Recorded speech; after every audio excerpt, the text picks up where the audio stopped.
I am so excited to show you guys two of my favorite films that got released on 4K this year, Aliens Ultimate Edition, and I've got the Steelbook 4K of the Terminator. From my favorite director, James Cameron, these are the early films that really set the stage for blockbusters to come. Fast-paced films with awesome action, great effects, and a heart in the right place. Both of these 4K releases utilize AI by way of Peter Jackson's Park Road post-production company to what I think are surprising results. Smoke, shadows, soft focus, these are the bane of AI, and Aliens provides much of that.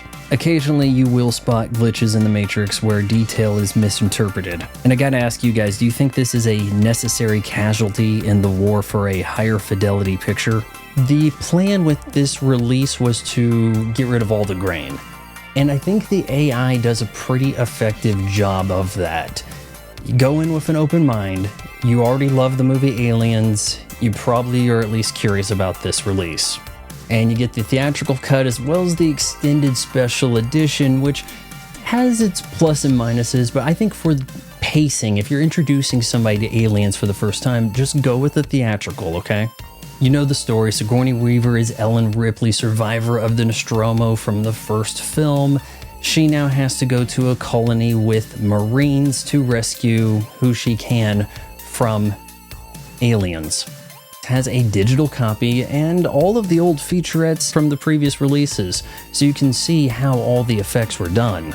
Now, the Terminator just released on 4K, and this Steelbook features a lot of artwork that is more recent. You may have seen the film represented this way when you come across it on streaming. This 4K release has a 100GB disc and a digital copy of the film in this presentation. You also get some featurettes showing you how the models were made, composite shots put together. Again, you know the story. John Connor, the savior of humanity, has yet to be born. The Terminator from the future, 2029, has been sent in 1984 to take out his mom. I just described the Terminator without even saying cyborg. Or Arnold Schwarzenegger. Now, I watched this in the original mono soundtrack, which I think you can do that, but you're really going to like the digital surround. Even though they do take some liberties, there are some new sound effects. Guns sound different. When Kyle Reese is shooting the T-800 with a shotgun at Tech Noir, there is a new clank sound put in.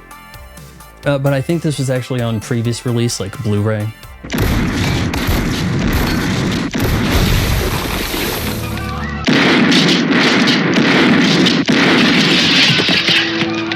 The plan of attack with this Terminator release is different than with Aliens.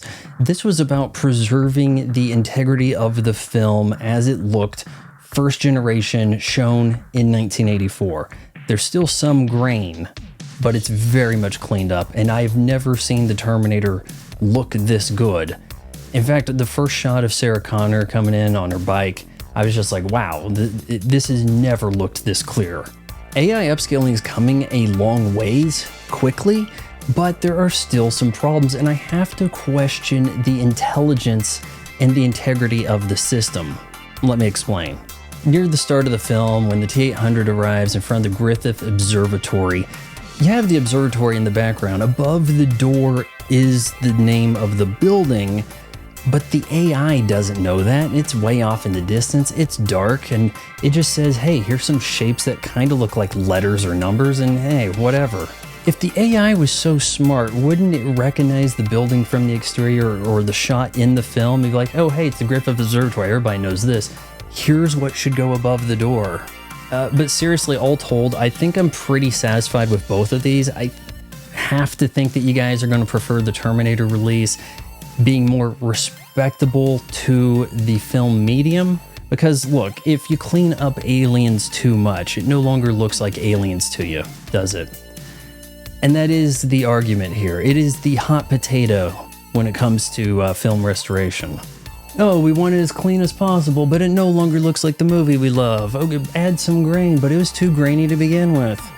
Do you own either of these releases, and have I lifted them up in front of the camera enough during this video? Like, share, subscribe, ring the bell for notifications, and hey, you know what? You might even just want to sign up for a channel membership. Get in on those Friday live streams, right? Yeah, and then we can stay misinformed together. If you appreciate a YouTube channel that doesn't just pad out content to get to the 8-minute mark so that it can hammer you with ad breaks, then you should subscribe to my son's channel. You just got done watching it.